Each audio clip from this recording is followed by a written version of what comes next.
یہ ناولٹ شروع کرنے سے پہلے اس کے کچھ حصے آپ سن لیجیے۔ عفاف نے ایک قہر بھری نظر اس بڈھے پر ڈالی اور قہوہ پیے بغیر ہی بھاگم بھاگ گھر آیا تھا۔ وشما فروسیہ کے کپڑوں پر پھول کاٹ رہی تھی۔ وشما، مجھے اپنے بابا کا نام بتاؤ، تیز آواز میں بولا اور خونخوار نظروں سے اسے گھورنے لگا۔ وشما نے سر اٹھا کر اس کی طرف دیکھا، پھر سے پھول کاٹنے لگی۔ وشما، مجھے اپنے شوہر کا نام بتاؤ۔ وشما نے پھولوں کی پنکھڑیوں کو ایک نیا رخ دیا۔ اس نے انہیں آسمان کی اور اٹھا دیا۔ وشما، اگر تم میرے نکاح میں رہنا چاہتی ہو تو اپنے بابا کا نام بتاؤ۔ السلام علیکم۔ ایک بہت خوبصورت سا ناولٹ آپ کے لیے لے کر آئی ہوں، جس کا نام ہے عہد سکوت۔ اگر آپ کو یہ ناولٹ اچھا لگے تو میرے چینل کو لائک اور سبسکرائب ضرور کر دیجیے گا اگر آپ نے ابھی تک نہیں کیا ہے تو چلیے پھر اس کی شروعات کرتے ہیں۔ یہ شروع کا عہد تھا جس پر وہ قائم رہی، پھر اسے للکارا گیا، اور جیسے کہ اس نے ساری زندگی غیرت نہیں کھائی تھی تو اب ایسے غیرت کھائی کہ اس کے عہد کی قسمیں کھائی جانے لگیں۔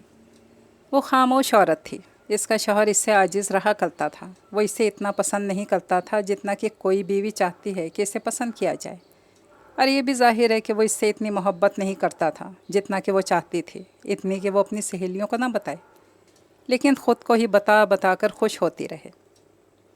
عفاف ایک پرجلال انسان تھا، بہت نازک طبع، اتنا کہ وہ چاہتا تھا کہ اسے جن برتنوں میں کھانا دیا جائے وہ بھی اس کے سامنے مؤدب رہا کرے۔ وہ رکابی اٹھائے یا اس میں انگلیاں ڈال کر کھائے، بس آواز نہ آئے۔ سماعت کا استعمال اس پر گراں گزرتا تھا، یا وہ اپنی سماعت کو زحمت سے بچانا چاہتا تھا۔ جو بھی تھا، وہ زیادہ بولتا اور بہت کم سنتا تھا، اور وشما کو بس اتنی عادت تھی کہ وہ کچھ اچھا گنگنا لیتی تو اپنی کسی سہیلی کو بہانے سے بتا دیتی رات میں کیا کیا خواب میں دیکھا، یہ تو لازمن ہی۔ ایسی صورت میں جب ایک سننے سے بیزار تھا اور ایک بولنے پر مائل، دونوں میں ایک دوسرے کے لیے دلچسپی کیسے بڑھتی۔ وہ عفاف سے محبت کرتی تھی، ازبکستان کے نصیب میں لکھے سارے پانیوں اور طارم اخضر کی بلندیوں کی قسم کھا کر کہہ سکتی تھی کہ وہ اولین اور آخرین اپنے شوہر سے محبت کرتی تھی، کیونکہ اس کی ماں اور اس کی بیاہی سہیلیوں نے بھی یہی کہا تھا۔ دلہن بنے اس کے کانوں میں جو سرگوشیاں کی گئی تھیں، ان کا لب لباب بھی یہی تھا کہ اسے اپنے شوہر سے محبت کرنی ہے، چاہے وہ کیسا ہی کیوں نہ ہو۔ وہ دلدل کے پانی سا گاڑھا یا چوٹیوں کے کنکروں سے لڑکھڑاتا سا ہی کیوں نہ ہو، گرا دینے پر مائل، اٹھا لینے میں متعمل ہی کیوں نہ ہو، اسے اس سے محبت کرنی ہے۔ وشما اس سے محبت کر رہی تھی، بے شک ابھی تک وہ رکابی کو اس کے سامنے بنا آواز کے رکھنا نہیں سیکھی تھی، اور کمرے میں ٹہلتے اس کے زیورات بج اٹھتے تھے جو وہ اپنے کپڑوں میں چھپاتی پھرتی تھی۔ یہ کیا بج رہا ہے؟ عفاف دہاڑتا، اس کا سانس رک سا جاتا۔ وہ ایسے زیورات کہاں سے لاتی جو شور نہ کریں، جو اپنی موجودگی کا احساس نہ دلایا کریں، جو چمک سے نہ کھنکھناہٹ سے۔ ابھی وہ صرف 16 سال کی تھی۔ عفاف سے بہت محبت کرتی تھی، لیکن اسے زیورات سے بھی محبت تھی۔ 16 سال اس نے بیاہتا لڑکیوں کو دیکھا تھا، اب اسے وہی کرنا تھا جو اس نے اتنا عرصہ دیکھا تھا۔ گر وہ نہ پہنتی جو دلہنوں نے کئی سال پہنے رکھا تو پھر کیا پہنتی؟ خاموشی، لیکن خاموشی تو صرف داناؤں کا حسن ہے۔ نئی نویلی دلہنیں ایسے سنگھار نہیں کرتی، لیکن عفاف کتنا پیارا انسان ہے۔ گھونگھٹ میں گھسی اس کی سہیلی عفاف کے قصیدے پڑھ رہی تھی، اور وہ وہیں ایمان لے آئی کہ وہ محبت سے آگے جا کر کچھ کرے گی۔ عبادت کا لفظ وہ کفر کے ڈر کی وجہ سے نہیں لے سکی، ورنہ کچھ یہی تھی اس کی سوچ۔ عفاف نام بھی تو کیسا دلکش تھا اس کا، اور بھی دلکش لگا جب وہ اس کے قریب بیٹھ کر مسکرایا۔ داغستان کی سرزمین کے پھول کو آج میں نے دیکھا، عفاف نے گھونگھٹ اٹھا کر کہا۔ وہ مسکرا دی تھوڑی آواز سے، اور عفاف کا منہ کھل گیا۔ مجھے بلبلیں پسند نہیں وشما، بس یہی یاد رکھنا۔ نئی دلہن کے سامنے یہ بات کچھ ایسے انداز میں کی گئی کہ وہ بس رونے جیسی ہو گئی، لیکن دلہن بن کے وہ رونا نہیں چاہتی تھی، وہ بھی عفاف کے سامنے، جس سے وہ مسکرا کر یہ بتانا چاہتی تھی کہ آسمان سے جب بادل سیاہ ہو کر برستے تھے تو اسے گدگدا جاتے تھے۔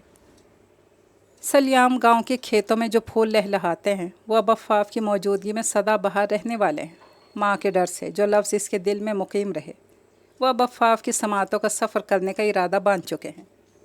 لیکن عفاف، وہ تو میری سماعتیں پردہ پوش ہیں، تم خالی گھر میں بولو، میرے کانوں میں نہیں۔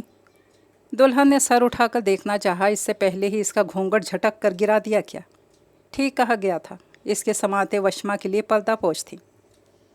اسے خالی گھر میں ہی بولنا پڑا۔ عفاف سر کے اشاروں، آنکھ، ہاتھ کی جنبش سے اپنا مدعا بیان کیا کرتا، ایسے کہ واقعی اسے زبان ہلانے کی ضرورت پیش نہ آتی، جیسے وہ بحری ہو اور وہ گونگا۔ اس نے زیورات پر دھاگے لپیٹ لیے اور پوشاکوں میں جڑے موتی نوچ ڈالے، ریشم کی سرسراہٹ کو اپنی مٹھیوں سے بھینچ لیا۔ ہاں سچ، اس نے یہی کیا۔ سلیام کا گل داؤدی عفاف کے حکم پر منہ لپیٹ کر بیٹھ گیا۔ نئی دلہن نے محبت کے عہد کو تر و تازہ رکھنے کی جان توڑ کوشش شروع کر دی۔ عفاف ایک باغ کا رکھوالا تھا۔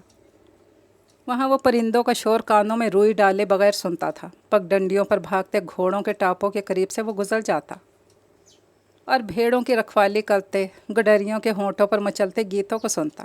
کھیل تماشے میں مگن بچوں کے شور کی پرواہ کرتا۔ وہ گھر میں ایک وشما کو گونگا بنا دینے پر ہر صورت قادر تھا۔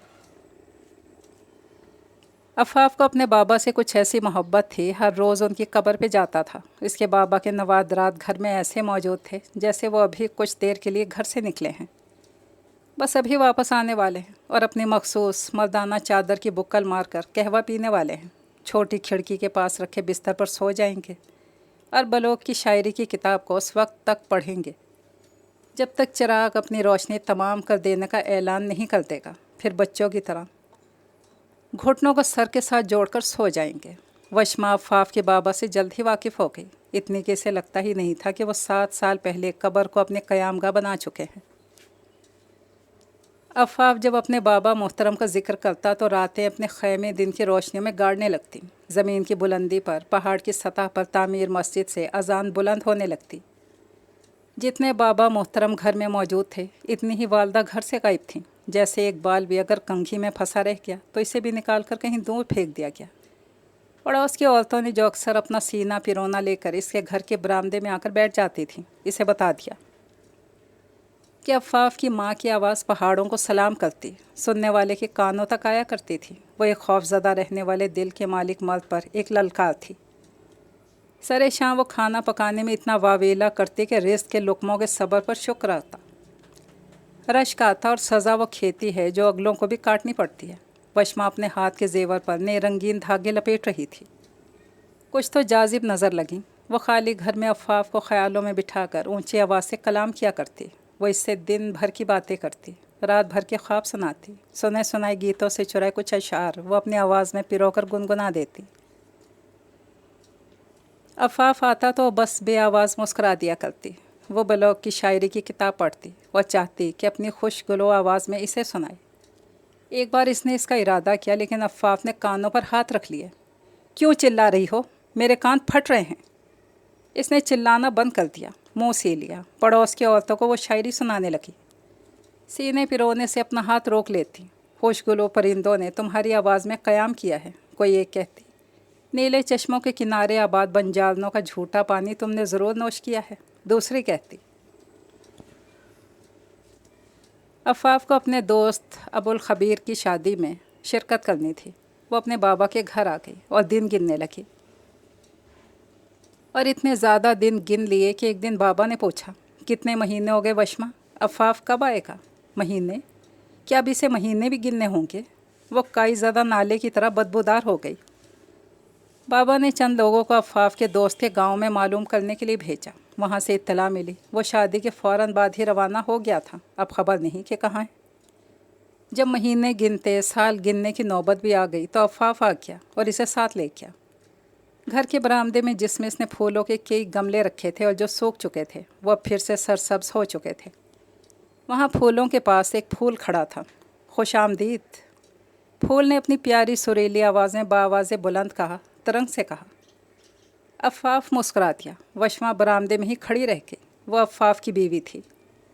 وہ اسے بہت جد و جہد کے بعد حاصل کر سکا تھا۔ سفر اس کے لیے باعث رحمت ثابت ہوا تھا۔ اسے خانہ بدوش لڑکی کی آواز نے جکڑ لیا تھا جو وہ اپنے خیمے کی آڑ میں بیٹھی گایا کرتی تھی، چراغ روشن کر کے ریشمی رومالوں پر پھول کاٹتے ہوئے۔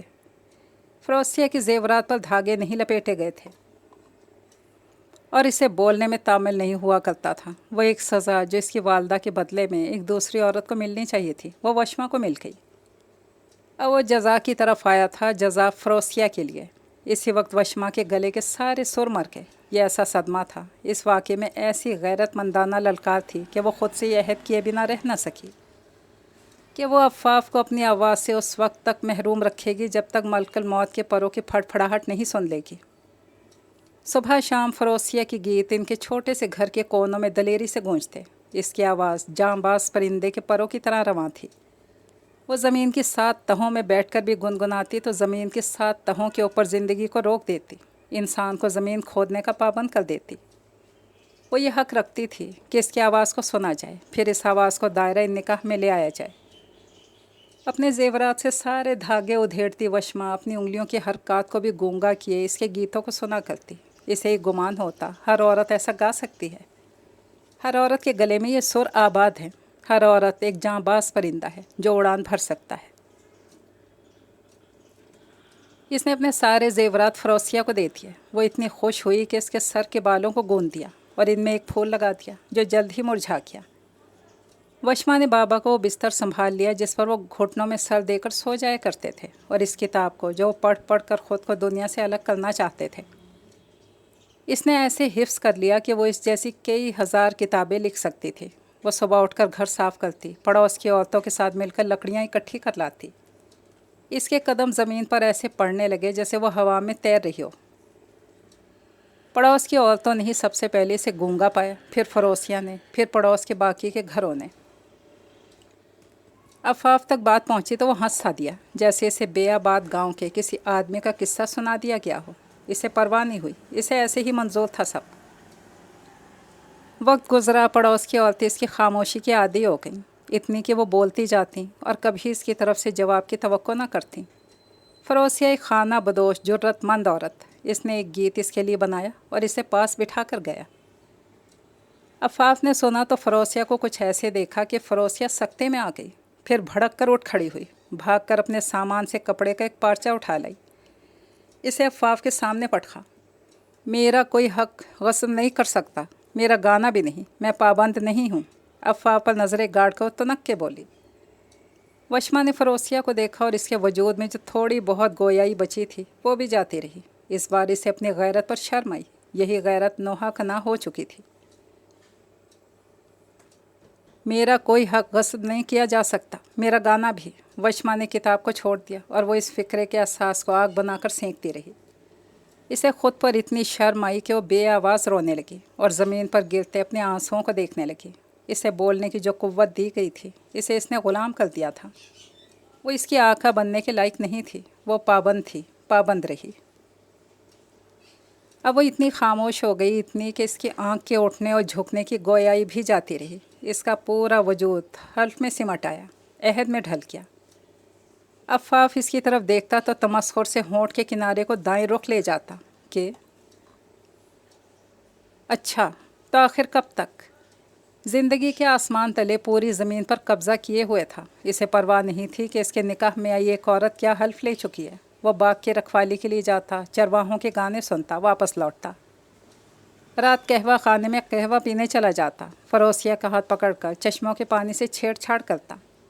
ایک دن وہ قہوہ خانے میں گیا تو ایک گاہک اور کام والا لڑکا آپس میں الجھ رہے تھے اور ان کی تکرار اتنی فصاحت لیے ہوئے تھی کہ سبھی نے ایسے سن رہے تھے جیسے وہ انجانی زمینوں کے قصہ گوئی میں مصروف ہوں۔ یہ کھوٹا سکہ میرا نہیں ہے، تو میری ایک انگلی کاٹ سکتے ہو، میں اف نہیں کروں گا، تو مجھے دغاباز نہیں کہہ سکتے۔ محترم، یہ سکہ آپ نے عنایت کیا ہے۔ ہو سکتا ہے اپنے غلطی سے عنایت کر دیا ہوں، میں اپنی جیب میں موجود سب سکوں کو ایسے جانتا ہوں جیسے اپنی انگلیوں کے ناخنوں کو۔ میں بھی سکوں کی پرکھ پر ایسے قادر ہوں جیسے باپ اپنے بچوں کی۔ میں اس خاتون کی خاموشی کے عہد کی پاسداری کی قسم کھا کر کہہ سکتا ہوں، جس کی پاسداری میں ایک جنگ جو جس سے بڑھ کر ہے، یہ سکہ میرا نہیں۔ ہو سکتا ہے تمہاری جیب میں پہلے سے موجود ہو۔ لڑکے نے خاموشی سے اپنے مالک کی طرف دیکھا۔ قہوہ خانے میں سناٹا سا چھا گیا۔ مالک نے سر ہلا کے جانے دو، یہ سچا ہے۔ عفاف نے قہر بھری نظر اس بڈھے پر ڈالی اور قہوہ پیے بغیر ہی بھاگم بھاگ گھر آیا۔ وشما فروسیہ کے کپڑوں پر پھول کاٹ رہی تھی۔